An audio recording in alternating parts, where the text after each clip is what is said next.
Perkenalkan, nama saya Nur Wahidah dari Fakultas Keguruan dan Ilmu Pendidikan, jurusan Pendidikan Guru Sekolah Dasar kelas 1D. Di sini saya akan mengucapkan ikrar guru Indonesia dan tata tertib guru. Oke, yang pertama, ikrar guru Indonesia. 1. Kami guru Indonesia adalah insan pendidik bangsa yang beriman dan bertakwa kepada Tuhan Yang Maha Esa. 2. Kami guru Indonesia adalah pengemban dan pelaksana cita-cita dan proklamasi kemerdekaan Republik Indonesia, pembelah dan pengamal Pancasila yang setia pada Undang-Undang Dasar 1945. 3. Kami guru Indonesia bertekad bulat mewujudkan tujuan nasional dalam mencerdaskan kehidupan bangsa. 4. Kami guru Indonesia bersatu dalam wadah organisasi perjuangan Persatuan Guru Republik Indonesia, membina persatuan dan kesatuan bangsa yang berwatak kekeluargaan. 5. Kami guru Indonesia menjunjung tinggi kode etik guru Indonesia sebagai pedoman tingkah laku profesi dalam pengabdian terhadap bangsa, negara, serta kemanusiaan. Yang kedua, saya akan mengucapkan tata tertib guru serta penjelasannya. Poin pertama, berkewajiban datang dan pulang tepat waktu sesuai dengan jadwal yang telah ditentukan. Di sini guru harus datang sebelum pembelajaran dimulai dan pulang setelah administrasi kelas selesai. Poin kedua, berbakti membimbing anak didik seutuhnya untuk membentuk manusia pembangunan yang Pancasila. Artinya, guru harus benar-benar membimbing anak didik dengan hati yang tulus. Poin ketiga, memiliki kejujuran profesional dalam menerapkan kurikulum sesuai dengan kebutuhan anak didik masing-masing. Artinya, guru harus menerapkan atau mengacu kurikulum yang berlaku pada saat itu, karena kapan guru meleset dari kurikulum tersebut, maka guru tidak punya pegangan untuk memberikan pembelajaran kepada anak didik. Poin keempat, mengadakan komunikasi terutama dalam memperoleh informasi tentang anak didik, tetapi menghindari diri dari segala bentuk penyalahgunaan. Di sini guru harus menjaga keakraban antara guru dan orang tua murid supaya komunikasi terjalin dengan baik. Poin kelima, menciptakan suasana kehidupan sekolah dan memelihara hubungan dengan orang tua murid sebaik-baiknya bagi kepentingan anak didik.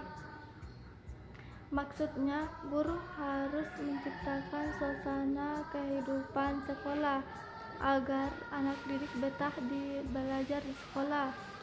Guru juga harus menciptakan hubungan baik dengan orang tua murid sehingga dapat terjalin pertukaran informasi timbal balik untuk kepentingan anak didik, dan guru senantiasa menerima kritik yang disampaikan orang tua murid atau masyarakat terhadap kehidupan sekolahnya. Poin keenam, memelihara hubungan baik dengan masyarakat di sekitar sekolahnya maupun masyarakat yang lebih luas untuk kepentingan pendidikan. Nah, di sini guru harus pandai bergaul dengan masyarakat di sekitar sekolah tersebut, yaitu guru harus ramah, sopan, dan lain-lain. Poin ke-7, secara sendiri-sendiri dan atau bersama-sama berusaha mengembangkan dan meningkatkan mutu profesinya. Di sini guru harus mengadakan KKG atau kelompok kerja guru untuk mendapatkan suatu ilmu dalam meningkatkan mutu pendidik. Poin ke-8, menciptakan dan memelihara hubungan antara sesama guru, baik berdasarkan lingkungan kerja maupun dalam hubungan keseluruhan. Maksudnya di sini guru harus menjalin hubungan kerjasama antara guru sehingga pembelajaran bisa berlangsung dengan baik. Poin ke-9, secara bersama-sama memelihara, membina, dan meningkatkan mutu organisasi profesional sebagai sarana pengabdian. Maksudnya di sini guru harus berkorban demi kepentingan organisasi dan menjalin hubungan antara guru demi terwujudnya cita-cita organisasi. Poin ke-10, melaksanakan segala ketentuan yang merupakan kebijakan pemerintah dalam pendidikan. Artinya guru harus mengikuti dan mematuhi kebijakan pemerintah yang berlaku dalam bidang pendidikan. Poin ke-11 yaitu memberikan teladan dan menjaga nama baik lembaga dan profesi. Nah, di sini guru harus menjadi contoh terhadap sesama guru, anak didik maupun masyarakat. Poin ke-12, meningkatkan kualifikasi akademik dan kompetensi secara berkelanjutan sejalan dengan pengembangan ilmu pengetahuan, teknologi, dan seni. Di sini guru harus meningkatkan kompetensi dalam bidangnya ke jenjang yang lebih tinggi secara berkelanjutan. Poin ke-13 yaitu memotivasi peserta didik dalam memanfaatkan waktu untuk belajar di luar jam sekolah. Artinya guru harus mengarahkan atau membimbing anak didik untuk belajar di luar jam sekolah, misalnya belajar di rumahnya bersama teman-temannya ataupun belajar secara sendiri-sendiri.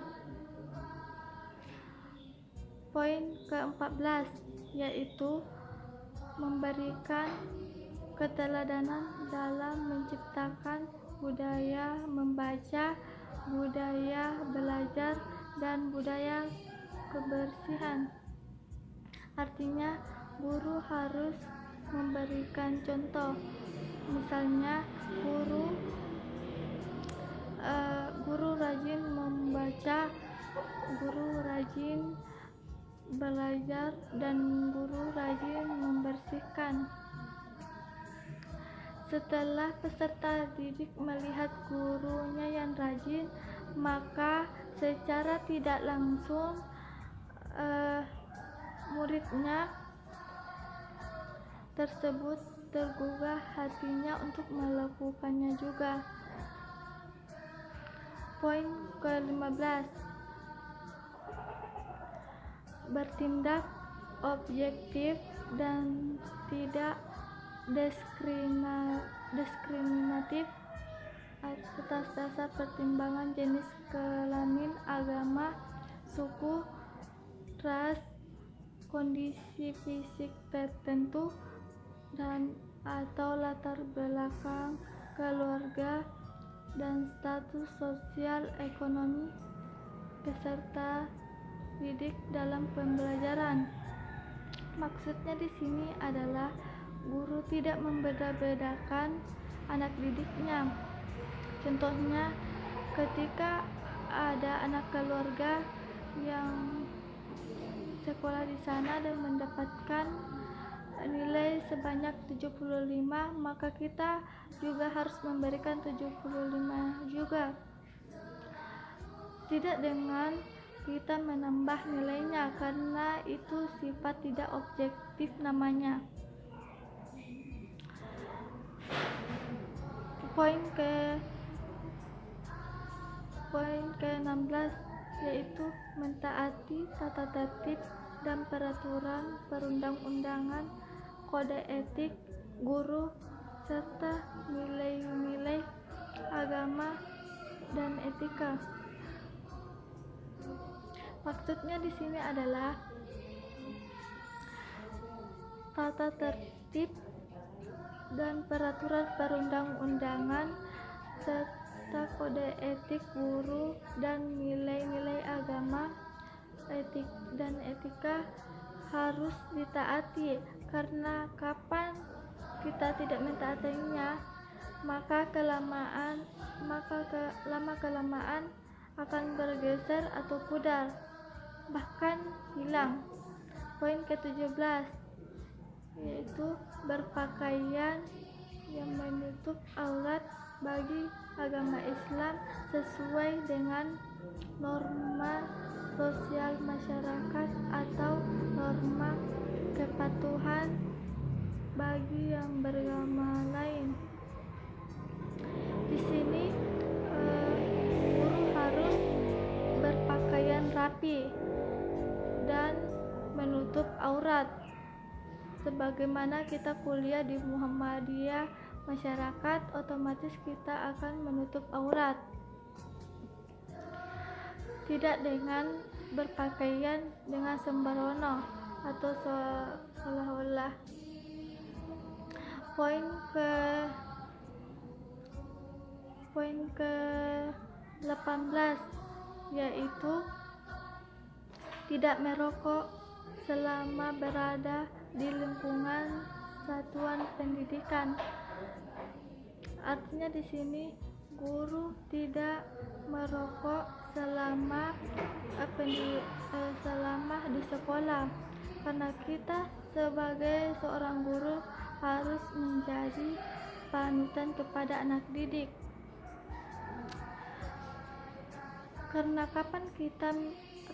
kapan anak didik melihat kita merokok, maka otomatis anak muridnya pun akan menirunya. Jadi jangan merokok di dalam lingkungan sekolah atau selama berada di lingkungan sekolah, karena itu sangat berpengaruh kepada anak didik. Itulah tata tertib guru yang saya sampaikan. Terima kasih banyak atas perhatiannya. Wassalamualaikum warahmatullahi wabarakatuh.